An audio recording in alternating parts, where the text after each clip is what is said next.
Salut, comment ça va? Je vous souhaite de bonnes fêtes de fin d'année à tous et à toutes. Aujourd'hui, je vais te présenter tous les mangas que j'ai eu à Noël.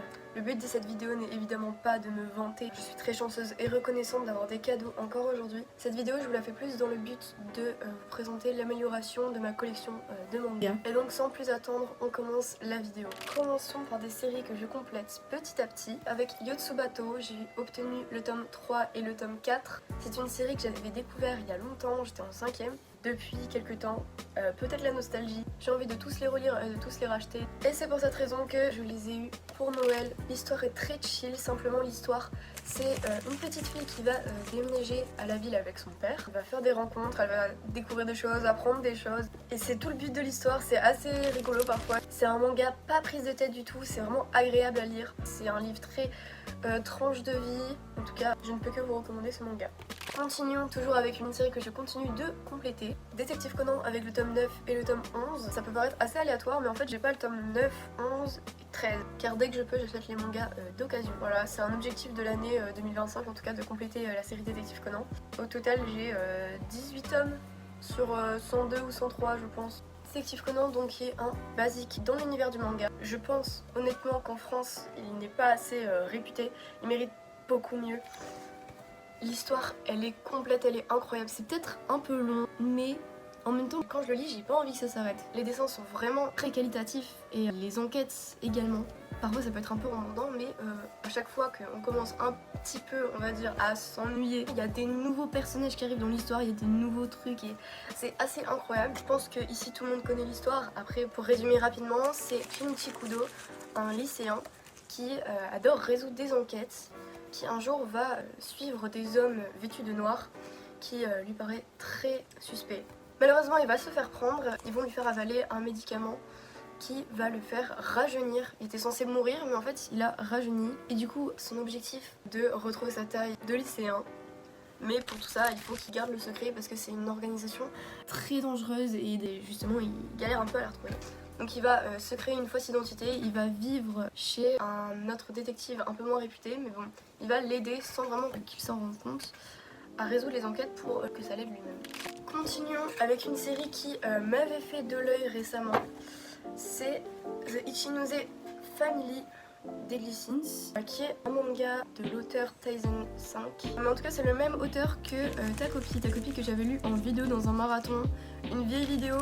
Oui, une vieille vidéo que, en vrai, malgré le fait qu'elle soit vieille, je trouve qu'elle est encore assez qualitative. Si vous voulez la regarder, je vous l'affiche juste ici dans le i. Mais donc c'est un manga, Ta copie, qui m'avait beaucoup plu, le trait de l'auteur m'avait également beaucoup plu. Et j'avais entendu parler d'un nouveau manga que l'auteur avait sorti, c'est-à-dire celui-ci, et qui m'a donc bien intéressée. J'ai pas encore commencé à les lire, honnêtement, donc je ne peux pas réellement vous dire mon avis. Pour autant, je peux vous lire le synopsis. Simplement, c'est un collégien qui a perdu la mémoire après un accident de voiture. Et quand il va se retrouver à l'hôpital, il va se réveiller et il va être entouré de sa supposée famille. Et malheureusement, il ne se souvient pas d'eux. Et eux, d'ailleurs, ne se souviennent de rien non plus. Ils sont tous devenus amnésiques, mais bon, ils vont essayer de renouer les liens et essayer de continuer à vivre en famille. Je vais lire les mangas très prochainement. Peut-être que je reviendrai sur ce manga à l'avenir. À mon avis ça m'étonnerait pas, ça serait même très probable. Voilà, The Ichinose Family d'Eglisins, les 3 premiers tomes. Il y en a 4 aujourd'hui d'ailleurs, je l'ai pas dit. Aujourd'hui en France on a 4 qui sont sortis, je crois qu'il y a un 5ème qui sortira très prochainement. Bon, on va finir la vidéo avec une dernière nouvelle collection à ajouter dans ma mangatech. Et d'ailleurs c'est une nouvelle série que j'ai commencé mais que j'ai également fini, j'ai eu l'intégrale. Simplement les Parasites. La boîte elle est mastoc, ok, elle est lourde, trop lourde pour mes petits bras. La boîte elle est juste magnifique, je l'ai pas encore ouvert. Ce qui signifie que bien évidemment je n'ai pas encore lu non plus les mangas. On va l'ouvrir maintenant peut-être. La qualité est juste incroyable, je m'attendais vraiment pas à ça. Oh waouh. Oh waouh, ok. Oh putain la boîte elle est un peu défoncée, c'est un peu triste. Oh là là, c'est incroyable.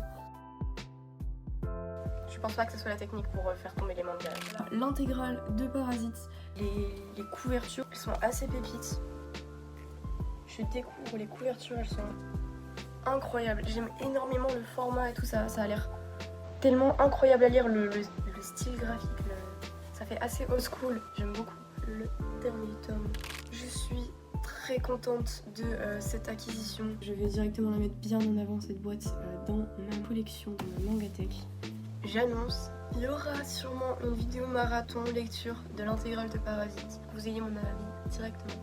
J'ai hâte de faire cette lecture. Honnêtement, je suis ravie de tous ces mangas que j'ai obtenus à Noël. J'ai encore de l'argent de poche. Peut-être que j'achèterai d'autres mangas par la suite. En tout cas, merci à tous d'avoir regardé cette vidéo. Et je vous souhaite à tous de bonnes fêtes de fin d'année. N'hésitez pas à me dire dans les commentaires, pour ceux qui ont fêté Noël, ce que vous avez eu. N'hésitez pas à vous abonner, à liker cette vidéo. Moi, je vous dis à bientôt pour une prochaine vidéo.